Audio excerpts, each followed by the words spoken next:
بسم الله الرحمن الرحيم. صباح الخير يا جماعة، جلسة موفقة على الجميع إن شاء الله. النهاردة جلسة يوم الثلاث 18 فبراير 2025. سريعا كده نشوف إيه اللي حصل امبارح. يعني شفنا جلسة متلونة الحقيقة. يعني هي شهر فبراير معروف إن هو بيبقى هو ومارس الحقيقة بيبقى من الشهور اللي الذبذبة بتبقى فيهم عالية. احنا متفقين ان كان في انعكاس زمني بالنسبة ل كان يوم الاثنين او يوم الثلاث. الانعكاس الزمني باختصار شديد يعني هو تغير في السلوك الخاص بالسهم او بالمؤشر. اذا كان عرضي بميل للصعود يبقى عرضي بميل للهبوط، او يتحول لهابط، او لو كان صاعد يتحول لهابط. يعني ليها اكتر من احتمال. يعني ما بنقدرش نعرفه غير يومها نفسها، وبتبقى في النص التاني من الجلسة أو بداية من الساعة 12 ونص. ده كده عشان بس إيه الناس اللي انضمت لنا جديد تبقى متابعة. إحنا يعني بنتكلم يعني إيه انعكاس زمني، وبنتكلم في إيه يعني. طيب إحنا امبارح أو النهاردة كان المفروض وشفنا بوادر الحقيقة امبارح إن الانعكاس ممكن يجي عرضي، وعندنا المحك بتاعنا مستويات ال 30300. ال 30300 هنقول كل السيناريوهات، وعندنا أول مقاومة في حدود مستويات ال 30650، ومستهدف الويفا اللي احنا فيها دي إن شاء الله في حدود ال 31000.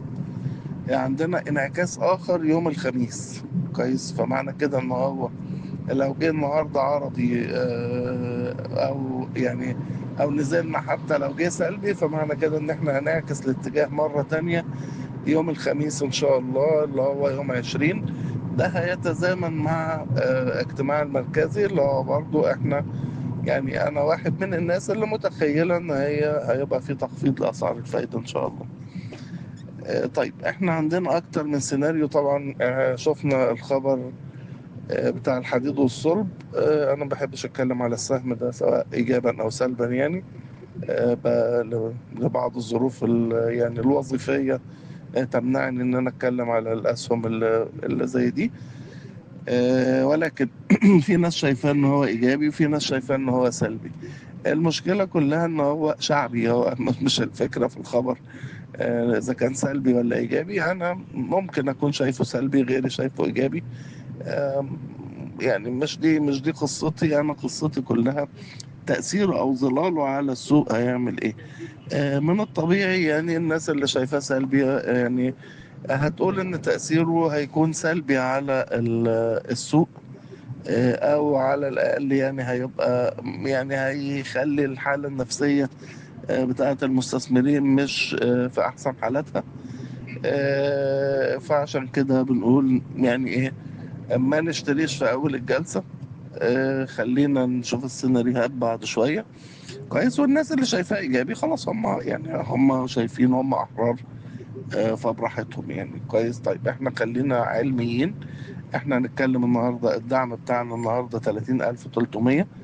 دي نقطة المحك بتاعتنا. لو لا قدر الله اتكسرت فاحنا أقرب الدعوم لينا هتبقى في حدود ال 30000 أو ال 29950.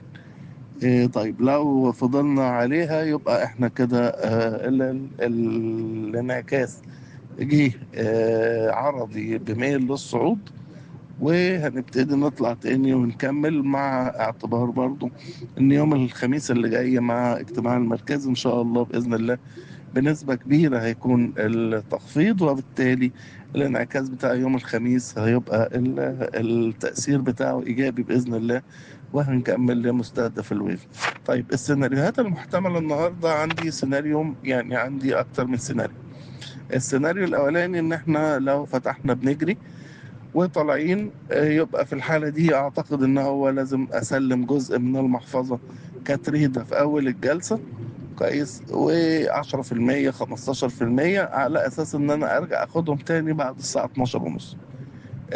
وده السيناريو الجيد من وجهة نظري يعني. دايما أنا بحب الجلسات اللي هي إيه، لو ابتدت هابطة آسف لو ابتدت بتجري يبقى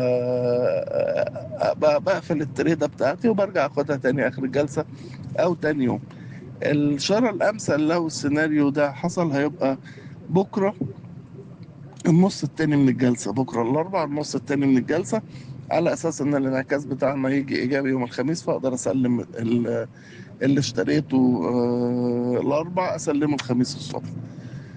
طيب لو لقينا الجلسة بادئة هادية أو بتنزل شوية عشان التأثير الخاص بالحديد والصلب زي ما قلت لحضراتكم، ففي الحالة دي عندي حل من اتنين: يا إما إن أنا أحتفظ، وده الحل اللي أنا بفضله، أو إن أنا لو معايا كاش في المحفظة أبتدي أزود في الكميات بتاعة الأسهم.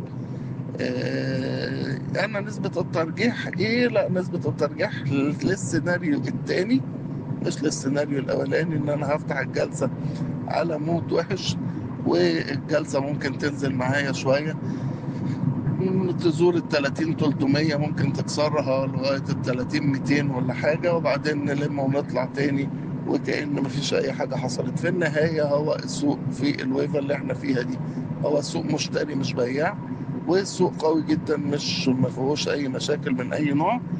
كويس. هنبص بس على الأسهم الكبيرة اللي في المؤشر، هي دي اللي بتبقى فيها البوتنشال في الوقت الحالي. مش هتكلم طبعا على أسهم بعينها النهاردة. لو ظهرت حاجة في نص الجلسة إن شاء الله هبلغ حضراتكم، بس ده الخريطة العامة من وجهة نظري يعني في السوق المصري. دي وجهة نظري في السوق المصرية، مبنية على أسس التحليل المتعارف عليها على سبيل الاسترشاد وليس على سبيل التوجيه بدون أدنى مسؤولية. تحياتي ودمتم سالمين. محمد جبر.